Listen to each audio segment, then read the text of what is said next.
Talk about a curveball, right? When it comes to education policy, Yeah. you've got Illinois looking to really ramp up oversight of homeschooling. And at the same time, at the federal level, there's this push to get rid of the Department of Education completely. Yeah, it's pretty wild. It's kind of a head scratcher for sure. Yeah, it is, especially if you're trying to figure out, what's the best way to educate your kids, or if you're even thinking about homeschooling. Yeah. It's definitely a lot to navigate right now. It is. So for this deep dive, we've got some news from the Bible News and Worship Network, CBN News, USA Today, Okay. and this summary of some policy changes. Got it.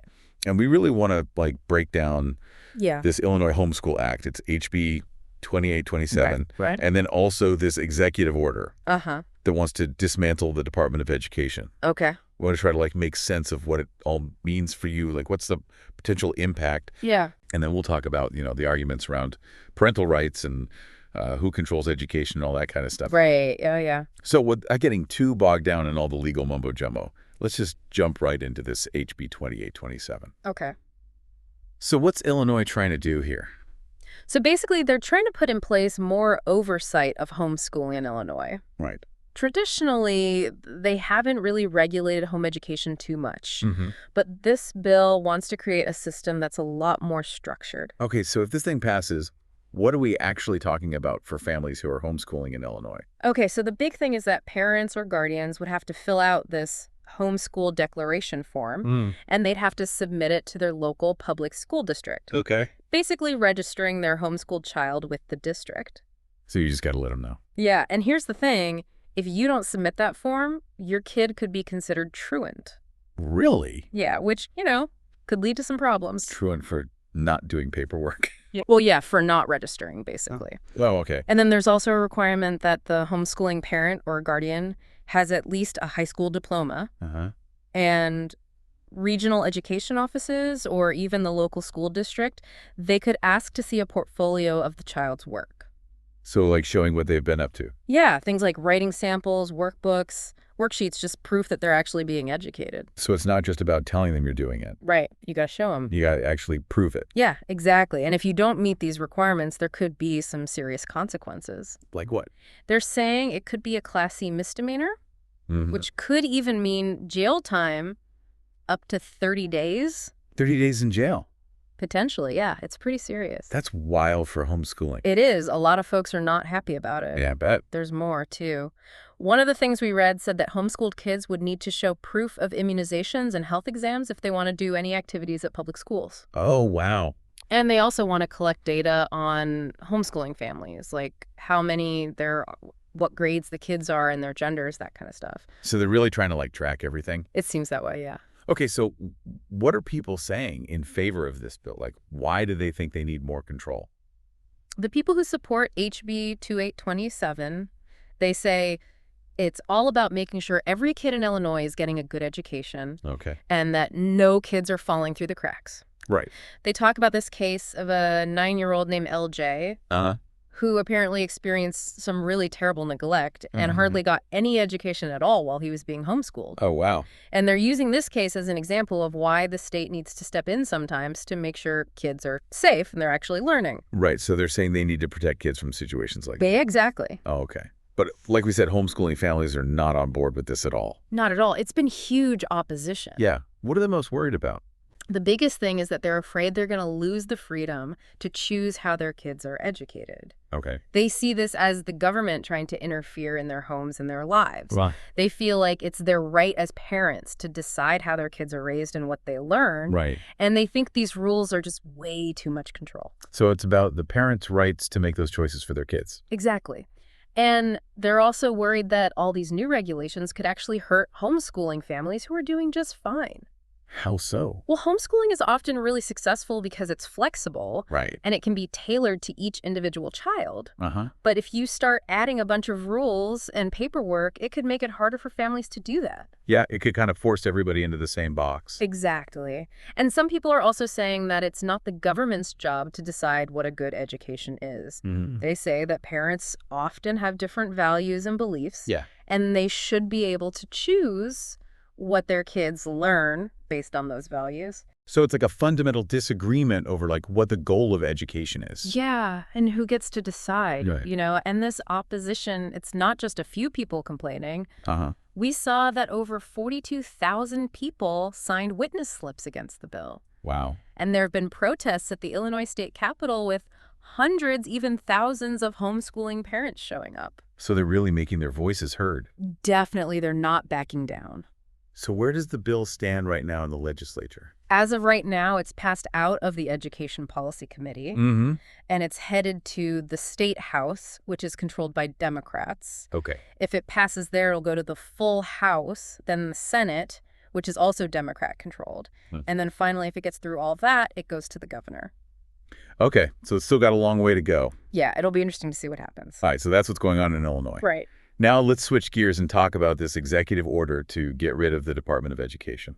What's the main idea behind that? So the goal is to completely eliminate the U.S. Department of Education. Wow. And give the power over education back to the states. Okay. This is something that conservatives have wanted for a long time. Mm-hmm. They believe that education should be handled at the state and local level, not by the federal government. So less federal involvement. Yeah, that's the idea. So what does this order actually tell the education secretary to do?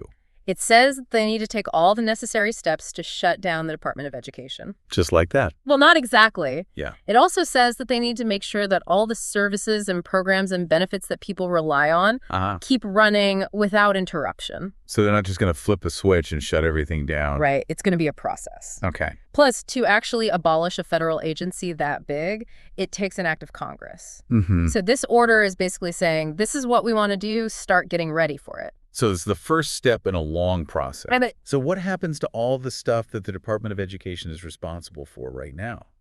The plan is to move all the big federal education programs to other agencies. Right. Things like student loans, Pell Grants resources for kids with disabilities. So like all that stuff would just get shuffled around to different departments? Right. The idea is to make sure that everything keeps running smoothly, even without a Department of Education. Okay, so why do they want to get rid of the Department of Education in the first place? What are they hoping to achieve? The people who support this idea, they say it's about giving more power to parents, states, and local communities. Okay. They think that if you let people who are closer to the students make decisions about education, it will be more effective. So like less top-down control. Exactly. Mm-hmm. They also point to national test scores as evidence that the federal government's involvement in education hasn't really worked. In some subjects, scores have stayed the same or even gone down. Yeah, I've heard that. So they're saying, look, we've been spending tons of money on federal education programs and it's not making a difference. Right. They also complain about all the regulations and paperwork that the Department of Education creates. Mm-hmm. They say it's a huge burden on schools and it takes away resources from actually teaching kids. So they're saying it's too much bureaucracy. Yeah, exactly. And there's also this thing called Dear Colleague letters that they don't like. What are those? They're basically guidance documents that the Department of Education sends out to schools, Okay. explaining how they think federal education laws should be interpreted. Mm-hmm. But the critics say that these letters are basically creating new rules without going through the proper process. Oh, so they're like sneaky regulations. That's what they're saying, yeah. Okay. They say it just adds more layers of bureaucracy and makes things more complicated for schools. Got it. So the argument is basically less federal involvement, less bureaucracy. Right. More local control will lead to better results for kids. Exactly. That's the idea. Okay, so what about the money, all the federal funding for education? Would that just disappear?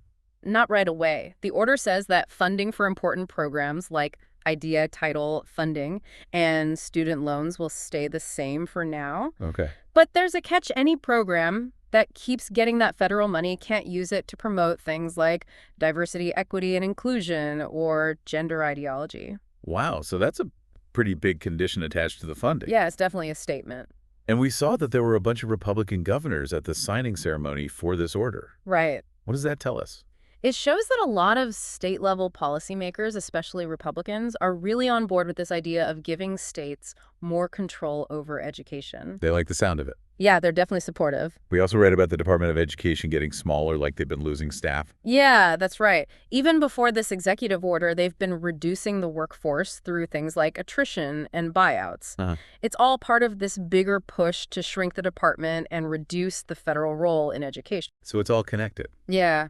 It's definitely a trend. And one of the big arguments for dismantling the department is that all this federal money hasn't really made things better. Right. They say we've spent trillions of dollars and education hasn't improved that much. Right. And they actually point to some specific data. Yeah, like test scores for 13-year-olds in math and reading, they're at the lowest levels in decades. Wow, that's pretty alarming. It is. And they're saying this shows that the federal approach just isn't working. So their solution is to give more power to the states.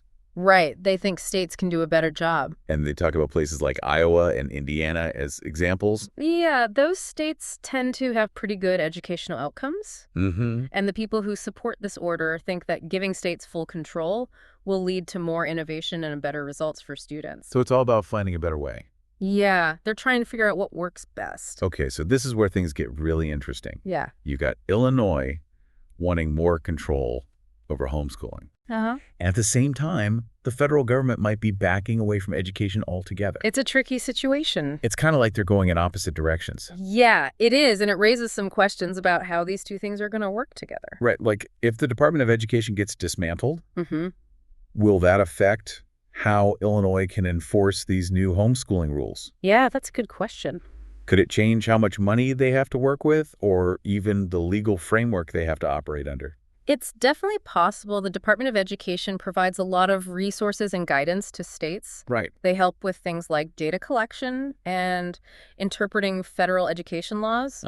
So if they're not there anymore, it could create a lot of uncertainty for states like Illinois. Yeah, it's like who's in charge then? Exactly. It could lead to a patchwork of different regulations across the country. Right, so every state would be doing its own thing. Potentially. Yeah, it could get really complicated. Okay, now let's talk about parental rights. We heard a lot about that from the people who are against HB 2827. Yeah. What's the thinking behind that emphasis on parental rights, and how does it connect to like a biblical view of education? Well, the people who are really pushing for parental rights, they believe that parents are the ones who are primarily responsible for their kids, and they believe that gives them the right to make decisions about their education. Okay. And this idea is actually supported by the Bible. Oh, really? How so? Well, there's a verse in Proverbs that says, "Train up a child in the way he should go. Even when he is old, he will not depart from it." So it's saying that parents have a really important role in shaping their kids' lives. Right. And there's another verse in Deuteronomy that says parents should teach their kids about God's commands all the time, like in everyday life. So it's like making faith a part of everything. Yeah, exactly. Okay, so these verses are saying that parents have a God-given duty to guide their kids' education. Right, and that includes choosing what and how they learn. So that's where the conflict with this new law comes in. Yeah, a lot of parents feel like HB 2827 is stepping on their toes. They feel like it's taking away their right to make those decisions. And it's not like homeschooling is just this tiny little thing in Illinois. Oh, no, it's actually pretty big. Yeah? It's been growing a lot in recent years.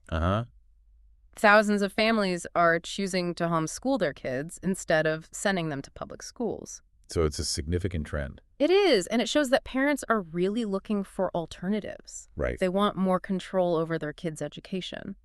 Okay, so if Illinois does go ahead with these stricter rules for homeschooling, what are some of the potential downsides? What are people worried about? One big concern is that it could stifle innovation in homeschooling. Yeah. Homeschooling is often really creative and individualized, but if you start adding a lot of regulations, it could force everyone into a more standardized approach. Right, it could make everything look the same. Exactly, and that could take away some of the benefits of homeschooling. So it could end up hurting the very families they're trying to help. Potentially, yeah. And are there other states having similar debates about homeschooling? Oh, yeah. Definitely this push for more homeschooling regulations. It's happening all over the country. And a lot of homeschooling parents are worried about it. Yeah. They're concerned about government overreach and losing their freedom to educate their kids the way they see fit. So the fight in Illinois is part of a bigger national conversation. Yeah, exactly. It's a really important issue for a lot of people. All right, so as we wrap things up here, it's clear that we're at a crossroads when it comes to education policy. Yeah, no doubt. You've got this tension between the state wanting more control and the federal government maybe stepping back. It's an interesting time, that's for sure. It is, and it really raises some fundamental questions about who gets to decide what a good education looks like. Yeah, who's in charge? Is it the parents? Is it the state? Is it the federal government? it's something for all of us to think about, especially as these policies keep changing. Definitely, we all need to stay informed and engaged. Absolutely. Yeah. So for you listening, what do you think? What does a quality education mean to you? And who should be responsible for making sure every child gets it? Yeah, think about It's it. a conversation that's not going away anytime soon. Definitely not. So thanks for joining us for this deep dive. And keep an eye on what's happening in your local community and at the national level when it comes to education. It matters. It really does.